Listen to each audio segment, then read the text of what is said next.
नमस्कार बच्चों। हम आपके सामने अब नया टॉपिक लेके आए हैं जो कि हर एक क्लास के लिए उतना ही महत्वपूर्ण है जितने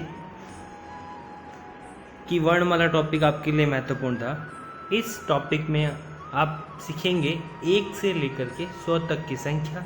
इसके अलावा 1 से लेकर के 4 तक की जो संख्या है उसका अलग अलग लिंगों में कैसे प्रयोग करते हैं। तो हम शुरू करते हैं आज का टॉपिक संख्या। टॉपिक शुरू करने से पहले मैं आपसे रिक्वेस्ट करना चाहूँगा कि आप मेरा चैनल सब्सक्राइब करें, लाइक करें और वीडियो अगर अच्छा लगे तो इसे दूसरों लोगों तक पहुँचाएं ताकि ज़्यादा से ज़्यादा बच्चे इस वीडियो को देखें और इसका नॉलेज प्राप्त कर सकें। टॉपिक है संख्या। जैसा कि आपको पता है कि संख्या में नंबर्स होते हैं, तो नंबर्स को आप संस्कृत में बोलने का और लिखने का तरीका थोड़ा अलग होता है, क्योंकि संस्कृत के अंदर जो शब्द है वो थोड़ा जैसे जैसे संख्या बड़ी होती जाएगी तो आपका शब्द का जो स्तर है वो भी बढ़ता जाएगा। तो हम शुरू करते हैं संख्या। जिन शब्दों से संख्या का बोध होता है वे शब्द संख्यावाचक शब्द कहलाते हैं। संख्यावाची शब्द विशेषण होते हैं क्योंकि ये दूसरों की विशेषता बताते हैं, और विशेषण भी कौन से होते हैं? संख्यावाचक विशेषण। जैसे कि 4 बच्चे, 5 लड़कियां, तो ये संख्या विशेषण है। संख्या के द्वारा विशेषता बताई जा रही है। कितने बच्चे, कितनी लड़कियां, ये 2 प्रकार के होते हैं, गणनावाचक और पूर्णार्थक। गणनावाचक मतलब जिसमें कि गणना करने के लिए प्रयोग ली जाती है संख्या, और पूर्णार्थक का मतलब होता है पूर्ण अर्थ में जो प्रदर्शित की जाने वाली संख्या होती है वो होती है पूर्णार्थक संख्या। जैसे कि गणनावाचक में आप ये कह सकते हैं, जैसे कि पहला लड़का, चौथी टेबल, 5वीं पुस्तक, तो उसमें आप गणना करेंगे कि कौन से नंबर पे आने वाली, या फिर 5वीं पंक्ति, तो ये है गणनावाचक। और पूर्णार्थक में जैसे कि 50 बच्चे, तो 50 पूर्ण बच्चे हैं, तो वह है पूर्णार्थक। तो देखिए 1 से 4 तक की जो संख्याएं हैं उनका प्रयोग है अब तीनों लिंगों में अलग अलग तरीके से करना पड़ेगा, क्योंकि जब 4 तक की संख्याएं हैं उसको कैसे प्रयोग करेंगे वो देखते हैं पहले। पुल्लिंग, अगर आप पुल्लिंग में प्रयोग करेंगे एक संख्या का तो आपको प्रयोग करना होगा एकः। अगर स्त्रीलिंग में करेंगे तो एकः, और अगर नपुंसकलिंग में इसका प्रयोग करेंगे तो एकम। इसी तरह 2 के लिए द्वौ, स्त्रीलिंग में द्वे और नपुंसकलिंग में द्वे। इसी प्रकार 3 त्रय पुल्लिंग, तिस्रः स्त्रीलिंग और त्रीणि नपुंसकलिंग। इसी प्रकार 4 में चत्वारः पुल्लिंग, चतस्रः स्त्रीलिंग और चत्वारि पुल्लिंग। ये है 4 तक की संख्याएं हैं, तीनों लिंगों में अलग अलग समान रूप से नहीं चलती बल्कि अलग अलग रूप में चलती है। तो मैं वापस आपको पिछले पेज पे लेके जाऊंगा और उनको उदाहरण सहित समझाता हूँ। ये देखिए, जैसे कि एकः, अब मैं कोई एकः शब्द का प्रयोग अगर किसी पुल्लिंग शब्द के साथ करता हूँ, जैसे कि बालक, तो एकः बालकः, तो दोनों में सिमिलरिटी नजर आएगी आपको। दूसरा है स्त्रीलिंग, तो एकः बालिका, इसमें भी देखिए सिमिलरिटी नज़र आ रही है, अंतिम जो आ की ध्वनि एक समान आ रही है। और तीसरा एकम फलम या एकम आम्रम, एकम पुस्तकम, तो तीनों में आपको जो शब्द हैं 1 से 4 तक के, वो उनके जो पुल्लिंग, स्त्रीलिंग और नपुंसकलिंग जो शब्द होंगे उसके सिमिलर यानी समानार्थी, एक अर्थ वाले, समानार्थी नहीं कह सकते उसको, मतलब समान उच्चारण वाले शब्द आपको नजर आएंगे। दूसरा है, देखिए उदाहरण के साथ देखिए, द्वौ सिंहौ या द्वौ बालकौ, 2 बालक, 2 शेर। इसी प्रकार द्वे महिले, द्वे बालिके, द्वे कन्ये, तो इसी प्रकार आप देखेंगे। और दोनों में स्त्रीलिंग और नपुंसकलिंग दोनों एक समान शब्द होते हैं, तो इसमें भी देखो पुष्पम पुष्पे, तो द्वे पुष्पे। तो आप जब आप उनका प्रयोग करेंगे तो आपको पता चल जाएगा कि हाँ ये दोनों सही है। 3 के लिए देखिए, त्रयः उष्ट्राः, त्रयः बालकाः, त्रयः छात्राः, तो आप उसमें नजर आएगा एक समान। तिस्रः बालिकाः, 3 लड़कियाँ, तिस्रः कन्याः 3 लड़कियां, तिस्रः नार्या 3 औरतें, त्रीणि पुस्तकानि 3 पुस्तकें। तो आप जब इनका शब्दों के साथ प्रयोग करेंगे तो आप उनको समझ पाएंगे अच्छे से। अब आता है 4, तो चत्वारः वृक्षाः 4 पेड़, चतस्रः मालाः 4 मालाएं, चतस्रः महिलाः 4 महिलाएं, चतस्रः कन्याः 4 कन्याएं, चत्वारि कन्दुकानि 4 गेंदे, चत्वारि पुस्तकानि 4 पुस्तकें, चत्वारि फलानि 4 फल। तो आप इनका एकम प्रयोग कर सकते हैं और इसको याद करने का तरीका सिंपल है। एकः एका एकम, द्वौ द्वे द्वे, त्रयः तिस्रः त्रीणि, चत्वारः चतस्रः चत्वारि। ये है 4 तक की संख्याओं का थोड़ा सा अलग फंडा है, तो आप उसको इसी तरीके से याद करना पड़ेगा। लेकिन 5 से आगे की जो संख्या होती है वो तीनों लिंगों में, पुल्लिंग, स्त्रीलिंग और नपुंसकलिंग, तीनों लिंगों में एक समान चलती है। तो वहाँ पे आपको किसी प्रकार की दिक्कत का सामना नहीं करना पड़ेगा। कोई सा भी लिंग का शब्द आए, आपको एक ही शब्द का प्रयोग करना है, एक ही शब्द आपको याद करना है। तो 5 के लिए शब्द आएगा पंच, 6 के लिए वह शब्द आएगा षट, 7 सप्त, 8 अष्ट, 9 नव, 10 दश, 11 एकादश, 12 द्वादश, 13 त्रयोदश, 14 चतुर्दश, 15 पंचदश, 16 षोडश, 17 सप्तदश, 18 अष्टादश, 19 नवदश, 20 विंशतिः। अब एक नोट दे रखा है, उसको पहले ध्यानपूर्वक पढ़ते हैं, फिर अपन पढ़ते हैं आगे 21 से लेकर के 100 तक की संख्याओं का संस्कृत शब्द। 1 से 4 तक की संख्याओं के रूप तीनों लिंगों में चलते हैं, ये आपको पहले बता चुके हैं। 5 से लेकर के 19 तक बहुवचन में, क्योंकि देखिए एक संख्या है एक वचन के अंतर्गत आएगी, 2 संख्या है वो द्विवचन के अंतर्गत आएगी, और 3 से ऊपर की जितनी भी संख्या हैं वो सारी की सारी बहुवचन के अंतर्गत आएगी। तो 5 से लेकर के 19 तक बहुवचन में तीनों लिंगों में समान होते हैं। 20 जो विंशति है उससे आगे केवल एक वचन में रूप चलते हैं, यानी इसके आगे सारे के सारे रूप एक वचन में चलेंगे, सभी लिंगों में समान होंगे।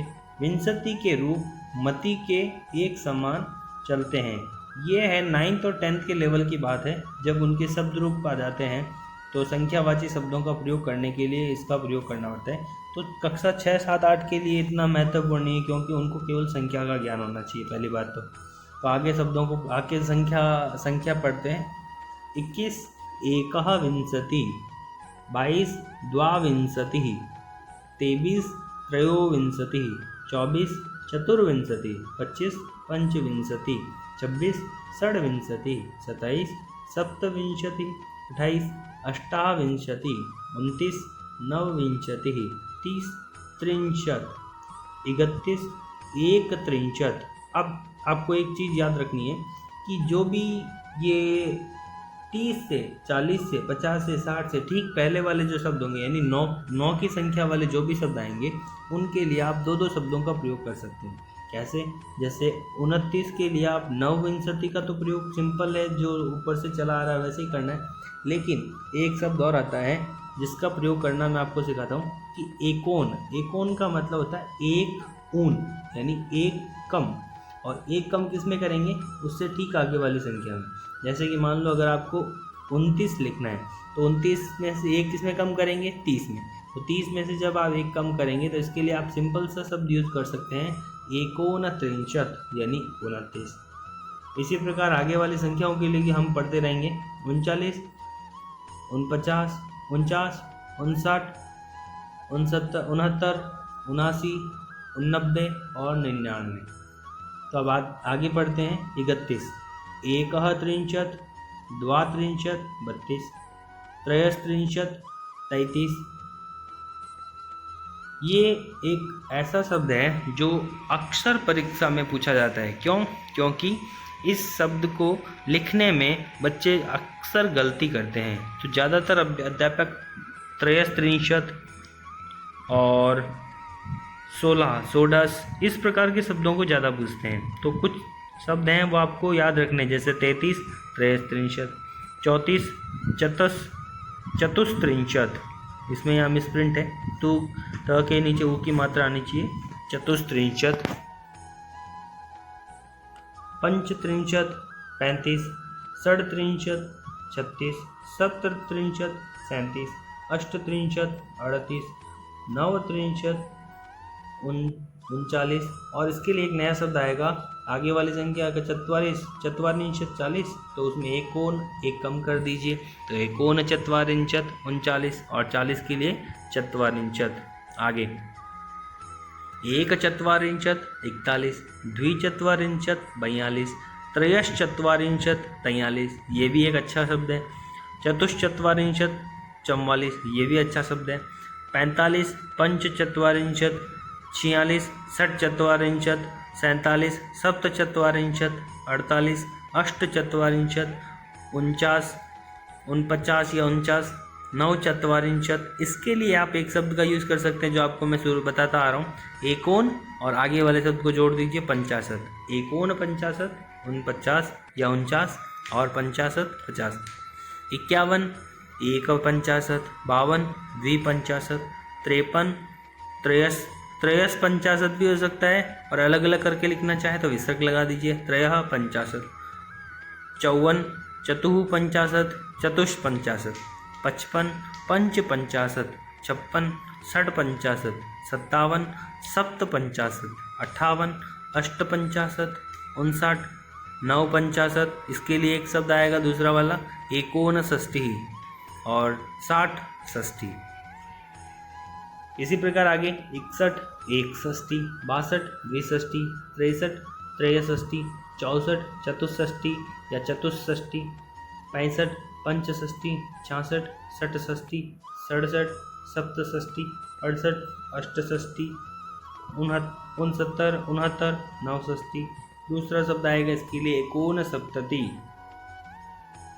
70 सप्तति, 71 एक सप्तति, 72 द्विसप्तति, 73 त्रयस सप्तति या त्रयस सप्तति, 74 चतुस्सप्तति, 75 पंच सप्तति, 76 षट सप्तति, 77 सप्त सप्तति, 78 अष्ट सप्तति, 79 नव सप्तति या फिर एकोनशीति या एकोनशीति। संधि करेंगे तो एकोनशीति हो जाएगा, और अगर संधि नहीं करेंगे तो एकोनअशीति और अशीति, 80 81 एकाशीति, 82 द्वयाशीति, 83 त्रयाशीति, 84 चतुराशीति, 85 पंचाशीति, 86 षडाशीति, 87 सप्ताशीति, 88 अष्टाशीति, 89 नवाशीति। इसके लिए दूसरा शब्द आएगा नवनवति और एकोननवति।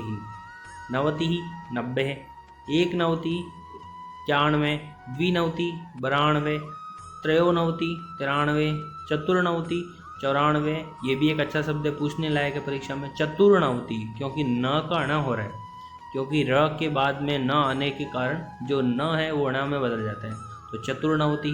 पंचनवति 95, षणवति 96, ये भी अच्छा शब्द है क्योंकि यहाँ पे संधि हो रही है।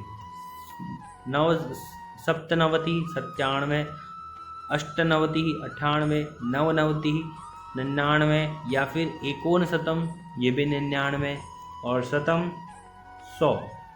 तो आप यहाँ 100 तक की संख्याओं में लगभग 12 से 15 ऐसी संख्या हैं जो अक्सर एग्ज़ाम में पूछी जाती है, तो उनको आप ध्यान से पढ़ें और अच्छे से उनको लिख कर के अभ्यास करें ताकि आपका परीक्षा में शब्द गलत ना हो। अब आप कुछ स्मरणीय बातें हैं जो याद रखें। संख्यावाची शब्द है वो हमेशा विशेषण होते हैं। 1 से 4 तक की संख्याओं के तीनों लिंगों में अलग अलग रूप चलते हैं। 5 से लेकर के 19 तक की संख्याएं रूप हमेशा बहुवचन में तीनों लिंगों में समान चलते हैं, और 20 से आगे की संख्याओं वाले रूप हमेशा तीनों लिंगों में एक वचन होते हैं। वीडियो में आपको क्या अच्छा लगा, क्या बुरा लगा, कमेंट बॉक्स में ज़रूर लिखें। चैनल सब्सक्राइब करें, वीडियो अच्छा लगा हो तो लाइक करें और शेयर करें, और आगे आने वाले वीडियो मेरे ज़रूर देखते रहें।